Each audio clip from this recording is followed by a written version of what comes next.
আসসালামু আলাইকুম, সবাই কেমন আছেন? আমি আলহামদুলিল্লাহ আপনাদের দোয়ায় ভালো আছি। যে যেখানে আছেন সবাই ভালো এবং সুস্থ আছেন। যদি ভিডিওটি ভালো লেগে থাকে অবশ্যই আমার চ্যানেলটি সাবস্ক্রাইব করে দিবেন। আজকে আসলে আমার ছোট মেয়ের জন্মদিন, কিন্তু আসলে আমাদের পরিস্থিতি এমন একটা যাচ্ছে যে আসলে জন্মদিন পালন করা তো চিন্তাই করতে পারতেছি না। কেক নিয়ে এসে যে কাটবো সেটাও আসলে আমাদের মাথায় নাই। তো জাগা আজকে স্কুলে নিয়ে গেছি, প্রতিদিনই স্কুলে নিয়ে যাই। সে আজকে আসলে স্কুলে গেলে খুব সুন্দর করে ডিসপ্লে শুরু হয়েছে, কারণ দেখা গেছে 30 তারিখে, জানুয়ারি মাসে 30 তারিখে এখানে অনুষ্ঠান আছে খেলাধুলার। তো এখন থেকে বাচ্চাদের কুচকাওয়াজ অনুষ্ঠান শুরু হয়ে গেছে, বাচ্চাও খুব আনন্দ করলো।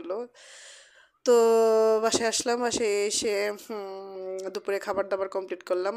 আসলে অফ ক্যামেরায় এগুলো আসলে সব কিছু নিয়ে আসতে পারিনি সময় স্বল্পতার কারণে। সন্ধ্যার সময় মেয়ে হঠাৎ করে বলতেছিল, মা মুড়ি খাবো মুড়ি খাবো। তো ও কখনোই মুড়ি খায় না, কিন্তু ওই যে দোকানে রাস্তার ধারে যে মামা মুড়ি বিক্রি করে, তো বলছিলাম যে বাসায় বানাই দিব। তো তার জন্য ওকে সুন্দর করে মুড়ি মেখে দিলাম, আমিও নিজেও একটু খেয়ে নিলাম। আর পরশু দিনে খালা আমাদের যে আলুটা মানে কেটে রাখছিল, সেটা আলুটা একটু ভাজি করে নিলাম। তো আপনারা সবাই কেমন আছেন? এবার তো মনে হয় শীত চলেই গেল, আর পরিস্থিতি যদি খুব একটা ভালো আমার যাচ্ছে না।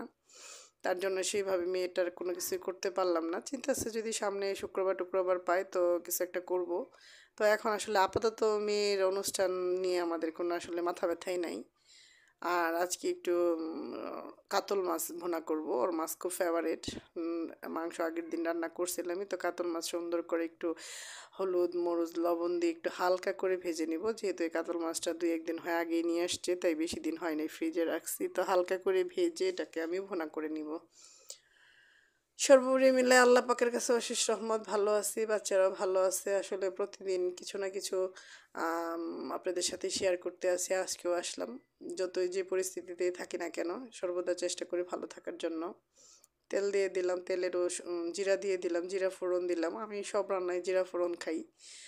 আর এর মধ্যে পেঁয়াজ দিয়ে দিলাম, পেঁয়াজ সুন্দর করে ভেজে নিব, হালকা করে ব্রাউন কালার ভেজে নিয়ে এর মধ্যে আমি কাঁচামরিচটা দিয়ে দিব। আগে কাঁচামরিচ দিলে আমার কাছে মনে হয় গলে গলে যায়, তার জন্য মাঝামাঝি সময়ে কাঁচামরিচ দিয়ে দিলাম, হলুদ গুঁড়া দিলাম, হালকা একটু মরিচের গুঁড়া, লবণ, তারপরে জিরা বাটা, রসুন বাটা। তো বড় মাছ আমি এই দুইটা বাটা খাই, আদা বাটা কখনোই খাই না। আমার আম্মুকেও দেখছি কখনো আদা বাটা না খাইতে। তো এটাকে আমি ভালোভাবে কষিয়ে নিব, দেখবো যখন তেল উপরে উপরে উঠে আসছে তখন আমি মাছ দিয়ে দিব। মাছ দিয়ে এই পট ও পিঠ সুন্দর করে হালকা করে কষিয়ে নিয়ে ধনে পাতা দিয়ে পানি দিয়ে দিব।